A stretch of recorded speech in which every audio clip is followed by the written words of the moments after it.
छल कपट से प्राप्त की गई वस्तु कभी स्थायी नहीं रहती, उसका विनाश अवश्य होता है। रावण द्वारा छल से प्राप्त की गई सोने की लंका भी जलकर भस्म हो गई। जाने सोने की लंका किसने बनवाई और किसके शाप के कारण जलकर भस्म हुई। पार्वती जी को भी आश्चर्य हुआ कि मेरे पति भी कितने सरल हैं, जो उन्होंने मेरा ही दान कर दिया। ब्रह्म विद्या पार्वती को लेकर जब रावण चलने लगा तो वे सहायता के लिए भगवान श्री हरि का ध्यान करने लगी। रावण जैसे कपटी से निपटने के लिए श्री हरि ही उपयुक्त है, क्योंकि वो भी बड़े छलिया है। कपटियों से कैसे निपटा जाता है वे अच्छी तरह से जानते हैं।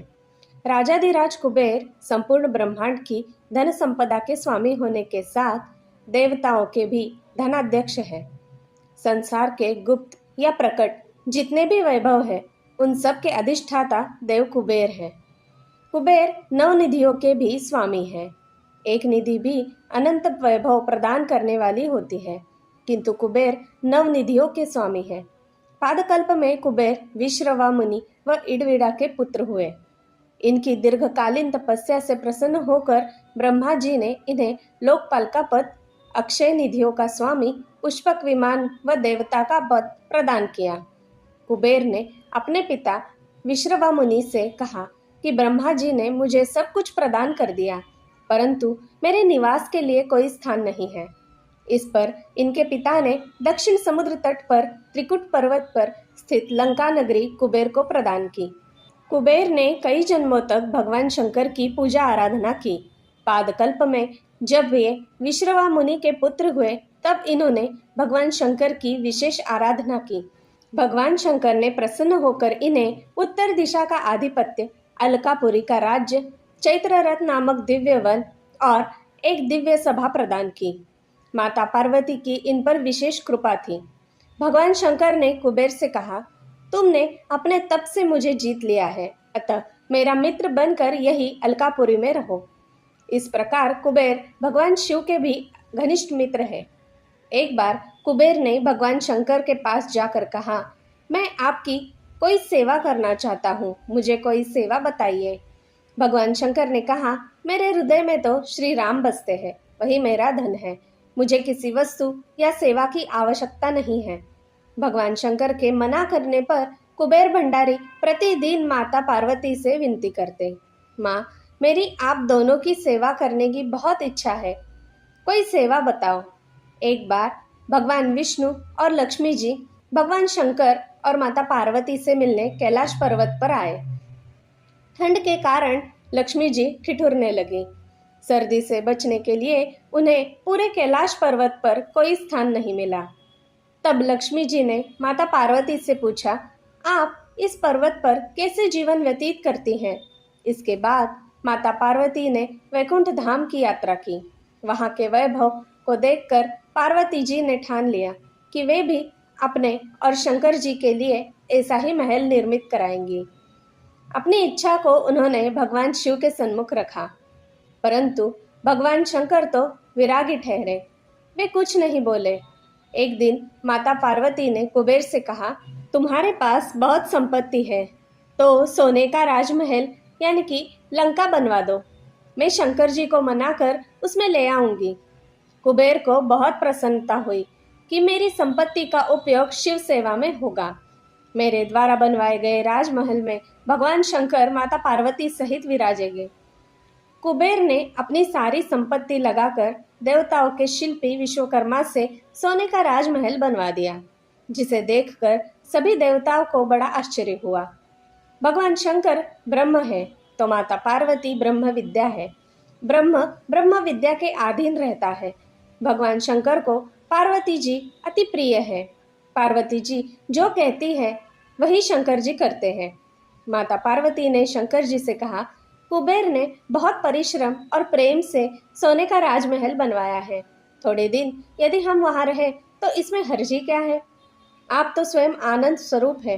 आपको श्मशान में भी आनंद है, पेड़ की छाया में भी आनंद है, तो क्या राजमहल में आपको आनंद नहीं होगा?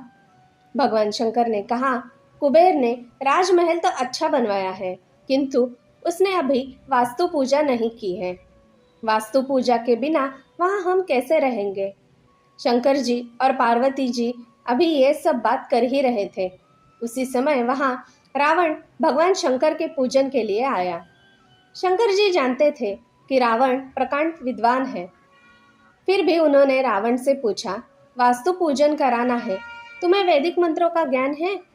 रावण ने हाँ कहने पर भगवान शंकर यजमान बने और रावण पुरोहित बन गया और सोने के राजमहल का वास्तु पूजन आनंद संपन्न हुआ। रावण बड़ा लोभी था।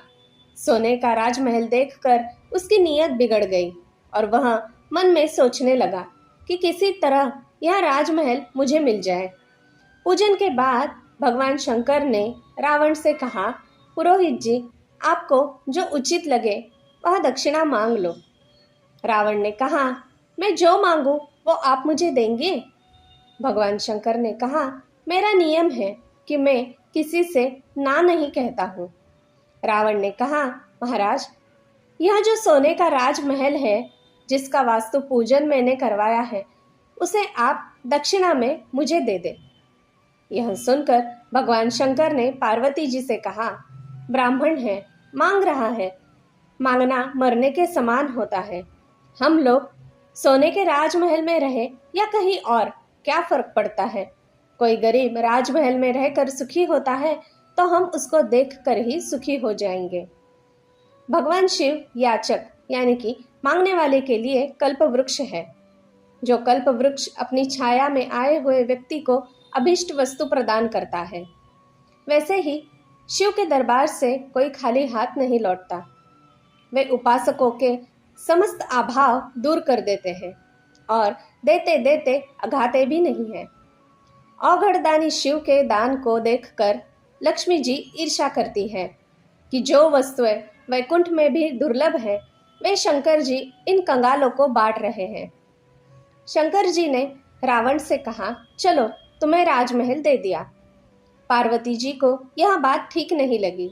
उन्होंने रावण को शाप देते हुए कहा, जिस सोने की लंका को तुमने दान में मांग लिया है वह एक दिन जलकर भस्म हो जाएगी। और सच में हनुमान जी ने सोने की लंका को जलाकर भस्म कर दिया। सोने का राजमहल मिलने के बाद रावण की नीयत और बिगड़ गई। वह मन ही मन कहने लगा, ये तो बड़े भोले हैं, जो मांगो सो देते हैं। रावण ने शंकर जी से कहा, महाराज, दूसरा जो मांगू सो आप देंगे?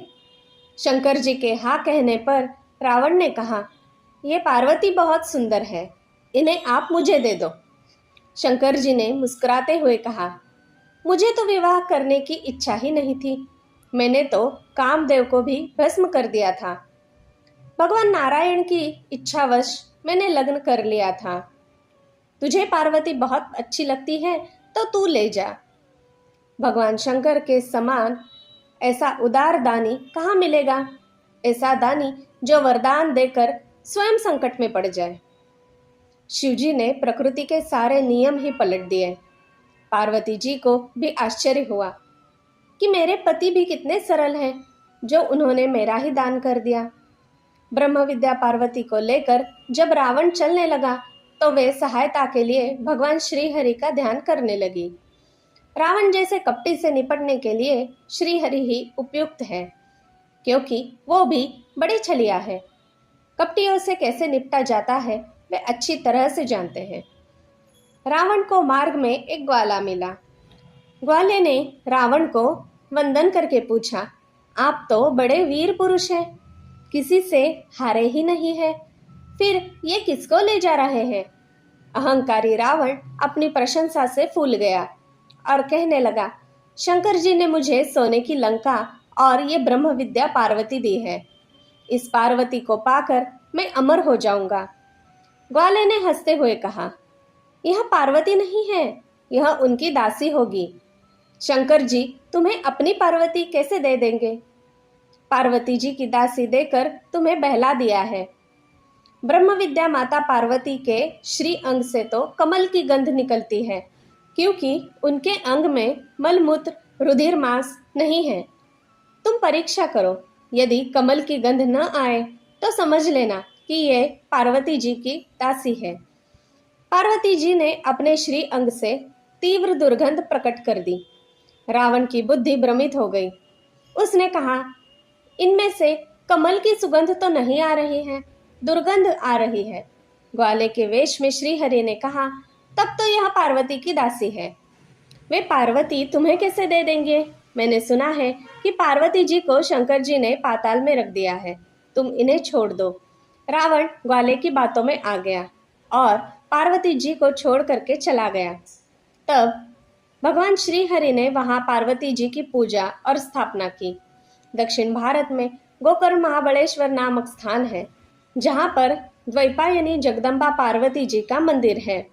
जय भोलेनाथ। धन्यवाद। दोस्तों, मेरी सुनाई कहानियाँ अगर आपको अच्छी लगती हो तो मैं आपसे अनुरोध करती हूँ कि कृपया मेरे इस चैनल को एक लाइक, शेयर और सब्सक्राइब ज़रूर कीजिएगा। धन्यवाद।